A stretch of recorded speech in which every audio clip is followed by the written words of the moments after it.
Your support keeps these stories alive. Like, subscribe, and ring the bell. When I was a kid, I honestly thought I had a pretty good relationship with my parents, my mom and my dad, who, as far as I knew at the time, was my biological father. I was the oldest of four kids with three younger siblings, YB1, YS, and YB2.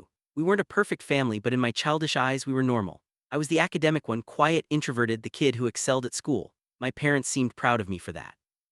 They'd enrolled me in a private elementary school with high test scores, good teachers, and a strong track record of sending kids to excellent middle schools and later on to top universities.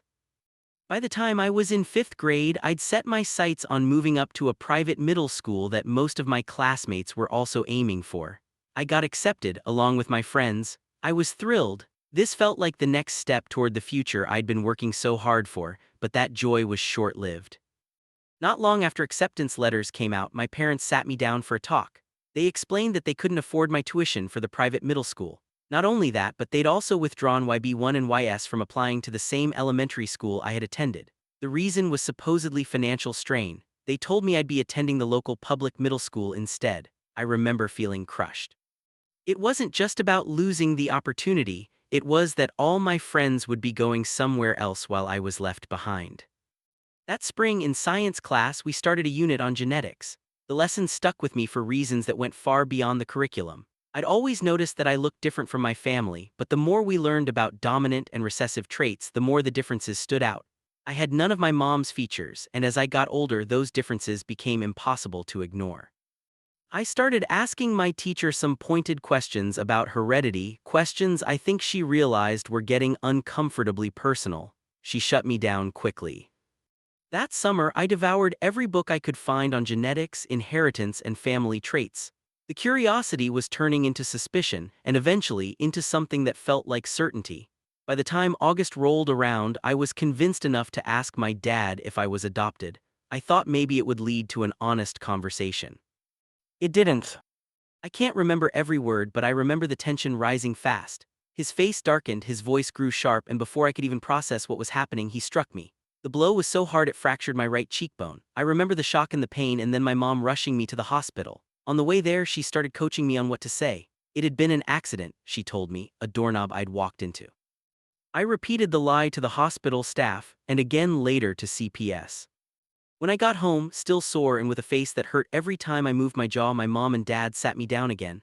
That's when they told me the truth, at least part of it. My dad was actually my stepdad. Back in college, my mom had been dating a guy she described as a real asshole. When she got pregnant, he bilayed. My stepdad, who she was already seeing at the time, stepped up and had his name put on my birth certificate. According to them, my question about being adopted had hurt him deeply, and that's why he lashed out. They both admitted it was wrong and asked me to forgive them. I said I did. And for a while, it seemed like we went back to being a normal family, but I started to notice things I'd brushed off before.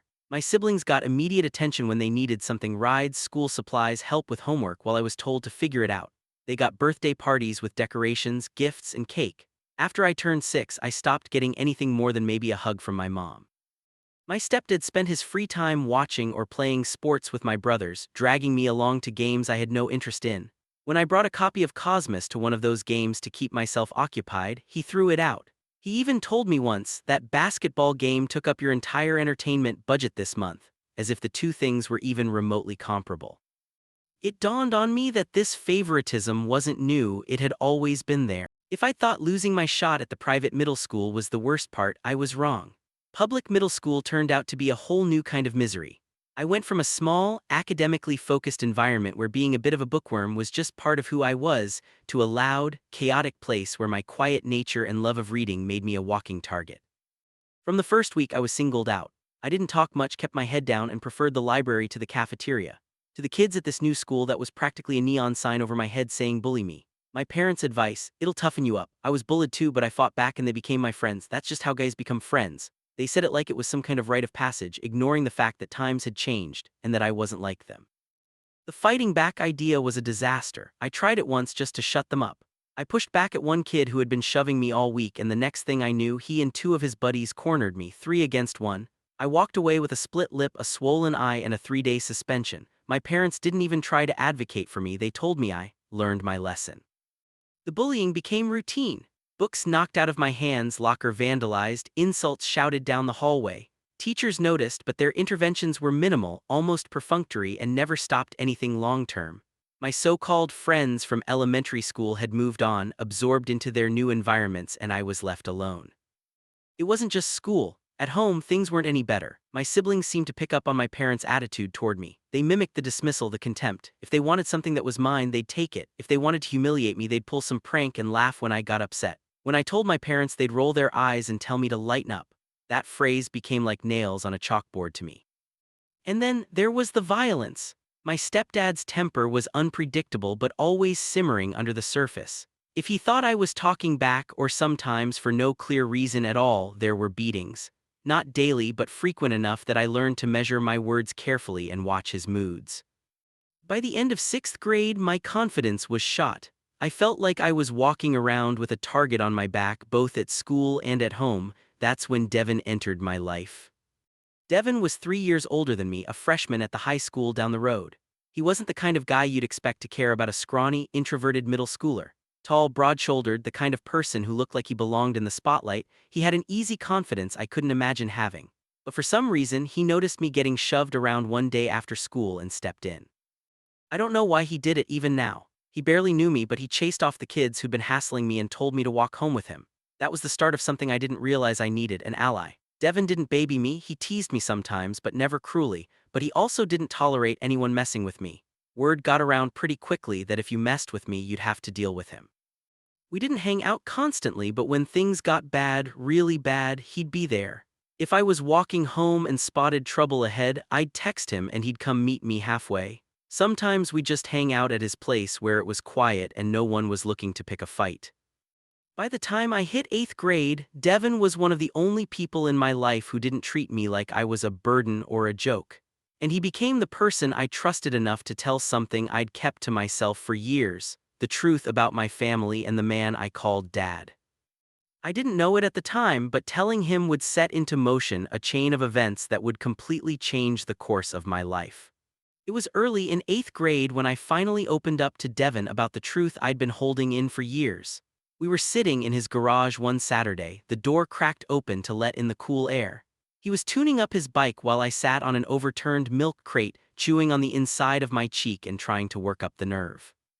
I told him about the genetics unit in 5th grade that had planted the seed, about how my stepdad had hit me so hard when I asked if I was adopted that he broke my cheekbone, about the hospital trip, the rehearsed lie, and how they'd eventually admitted he wasn't my biological father. I told him about my mom's story, that my real dad had bilayed when he found out she was pregnant, and how deep down I'd never been sure if that was the whole truth. Then I told him the thing that had been eating at me for months. My mom had slipped up recently and mentioned my biological father's full name. Once I had it, it was like a door in my mind swung open. I wanted to know more. Who was he? Where was he? Why did he leave?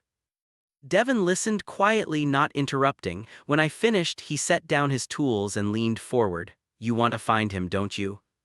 I nodded. Then let's find him. It sounded absurd at first. I was 13, I didn't have the means or the guts to track someone down like that, but Devin was the kind of person who didn't see obstacles, only angles. He grabbed his laptop and we started digging. It didn't take long. My bio dad's name wasn't exactly common, and within an hour we'd found his faculty page at a university about 200 miles away. He was a college professor specializing in research. There was even a photo, and the sight of him made my chest tight. I looked like him. Not just a vague resemblance, our jawlines, our eyes, even the way our hair fell, it was uncanny.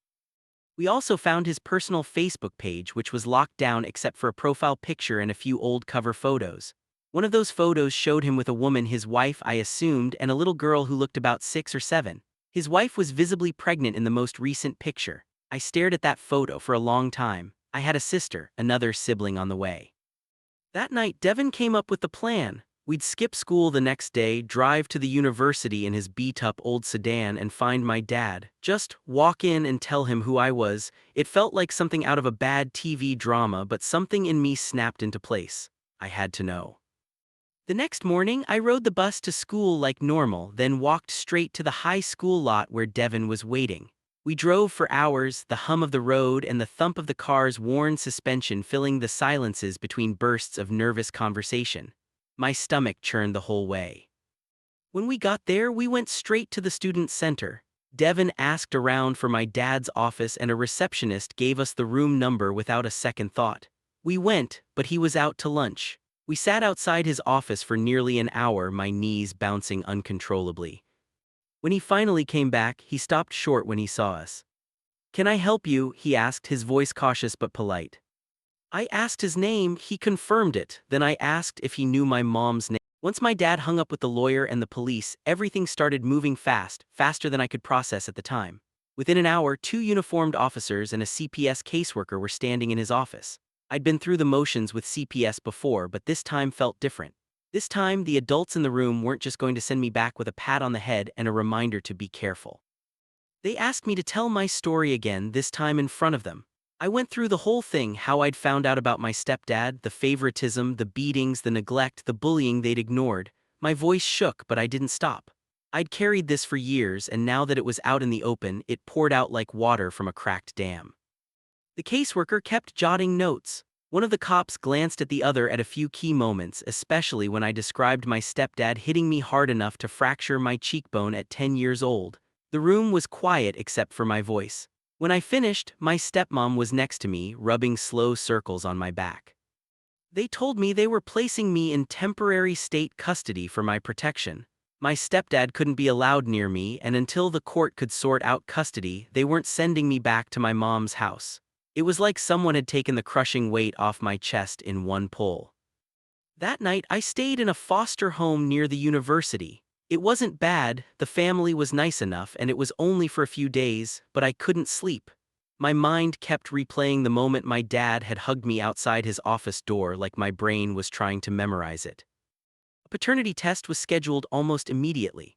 They swabbed both of us, and within a week the results came back: 99.999% match. My dad was my biological father. It felt both surreal and obvious at the same time. Obvious because the resemblance was undeniable, surreal because after years of wondering who I really was, I finally had the answer in black and white. The court granted my dad and stepmom custody within weeks.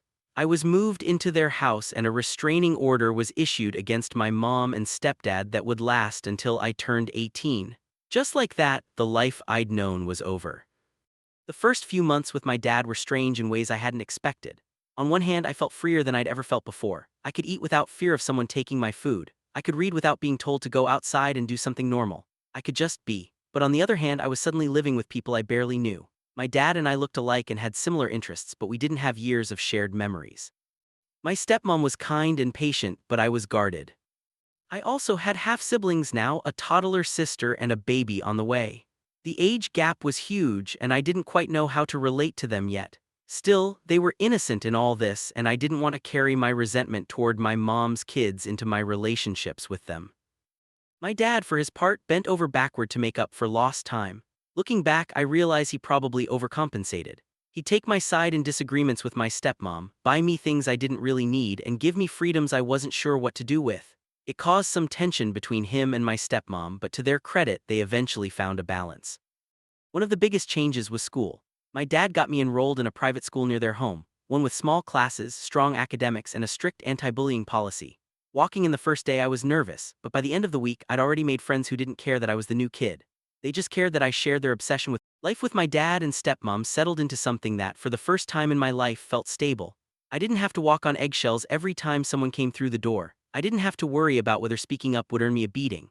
There were rules, yes, but they were clear and fair. If I messed up, there were consequences, but they were explained, and they matched whatever I'd actually done. The biggest change was that my interests weren't just tolerated, they were encouraged. My dad and stepmom didn't roll their eyes at me for wanting to spend Saturday mornings at the science museum. If I was into a book, no one took it away to make me socialize. My dad even started bringing me along to paleontology lectures at the university when visiting researchers came through. For the first time, I was surrounded by people who got why fossils and strata maps excited me.